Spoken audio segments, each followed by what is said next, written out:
भोजपुरी बवाल का latest episode काफी इमोशनल और रिवीलिंग रहा। एक तरफ तेज प्रताप यादव और काजल राघवानी वृंदावन में साथ नजर आए, तो दूसरी तरफ आम्रपाली दुबे ने शुभांकर मिश्रा के साथ बातचीत में अपनी पर्सनल लाइफ, निरहुआ के साथ रिलेशनशिप, ट्रोलिंग और अक्षरा सिंह के साथ खराब हुए रिश्तों पर खुलकर बात की।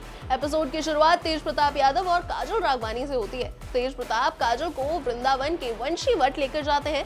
वहाँ एक पेड़ के पास कान लगाकर बांसुरी की आवाज सुनने की कोशिश करते हैं। इसके बाद वो काजल को राज दिखाते हैं और दोनों साथ में डांस भी करते हैं। वहीं इसी दौरान तेज प्रताप अपने पेरेंट्स की शादी और उनके रिश्ते के बारे में भी बताते हैं। उन्होंने कहा कि उनके माता पिता की अरेंज मैरिज हुई थी और दोनों ने एक दूसरे को देखे बिना ही शादी कर ली थी। तेज प्रताप के मुताबिक उनके पेरेंट्स के बीच आज भी काफी प्यार है और दोनों एक दूसरे का बहुत ख्याल भी रखते हैं।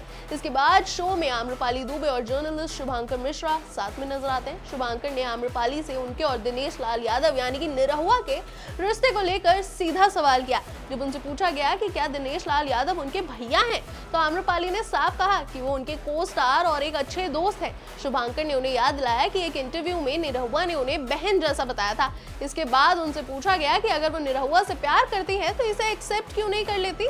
इस पर आम्रपाली ने साफ शब्दों में कहा कि दोनों के बीच 13 साल का एज गैप है और अगर फैमिली के बाद वो किसी पर सबसे ज्यादा ट्रस्ट करती हैं तो वो है दिनेश जी। लेकिन उन्होंने कहा कि मैं प्यार नहीं करती हूँ तो एक्सेप्ट क्यों करूँ। आम्रपाली आगे कहती है कि निरहुआ के बच्चे उनके अच्छे दोस्त हैं और दिनेश जी भी उनके अच्छे दोस्त हैं। वो हमेशा उन्हें डिफेंड करेंगी, लेकिन बार बार उन्हीं से इस रिलेशनशिप को लेकर गलत सवाल क्यों किए जाते हैं। उन्होंने कहा कि अगर सवाल करना ही है तो दिनेश जी से क्यों नहीं पूछा जाता। इसके बाद आम्रपाली ने अपनी शादी को लेकर भी साफ कर दिया कि उन्हें शादी नहीं करनी है। उन्होंने कहा कि वो जितना दिनेश जी को जानती हैं वो अपने घर में रहते हैं और अपने पति होने के सारे फर्ज भी निभाते हैं। उनके मुताबिक दिनेश और वो सिर्फ सेट पर साथ में नजर आते हैं। इसके बाद आम्रपाली ने ट्रोलिंग और लगातार लगने वाले आरोपों को लेकर भी बड़ा खुलासा किया। उन्होंने बताया कि शुरुआत में इन सवालों से वो बेहद ही परेशान होती थी। एक वक्त तो उन्होंने अपनी बहन से कह दिया था कि वो काम छोड़ना चाहती हैं और फिल्मों में काम नहीं करना चाहती, लेकिन उनकी बहन ने उन्हें 3 फिल्में और करने के लिए कहा। आम्रपाली ने वो 3 फिल्में की और उन्हें ऑडियंस से खूब प्यार मिला।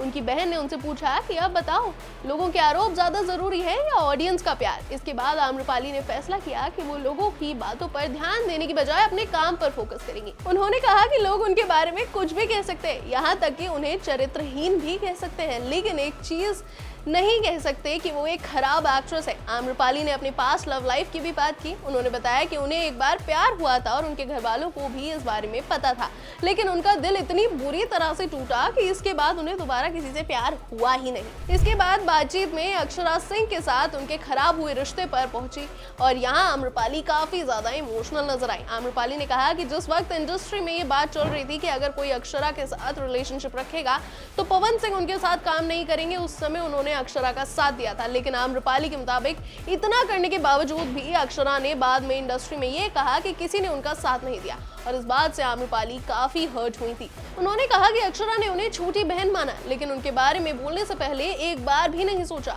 आम्रपाली ने कहा कि उन्हें इस बात का बहुत दुख हुआ और शायद वो इसे कभी पूरी तरह से अपने दिल से बाहर निकाल ही नहीं पाएंगी। आम्रपाली ने एक पुरानी घटना का जिक्र करते हुए बताया कि पवन सिंह की शादी के दिन उन्हें फोन करके उनसे लड़ाई की थी और पूछा था कि वो ऐसा क्यों कर रहे हैं। उनके मुताबिक पवन सिंह ने जवाब दिया था कि उनकी माँ से ज्यादा जरूरी उनके लिए कुछ नहीं है और कोई नहीं है और जो उनकी माँ जी कहेंगी वो वही करेंगे। ये बात बताते बताते आम्रपाली काफी इमोशनल हो गई और रोने भी लग गई। कुल मिलाकर भोजपुरी बवाल का ये एपिसोड सिर्फ एंटरटेनमेंट ही नहीं बल्कि कई बड़े पर्सनल रेवलेशन से भरा रहा, जहाँ पर आम्रपाली दुबे ने पहली बार नहीं बल्कि पहली बार काफी खुलकर अपनी जिंदगी के उन हिस्सों पर बात की जिन पर अक्सर सवाल उठते रहते हैं।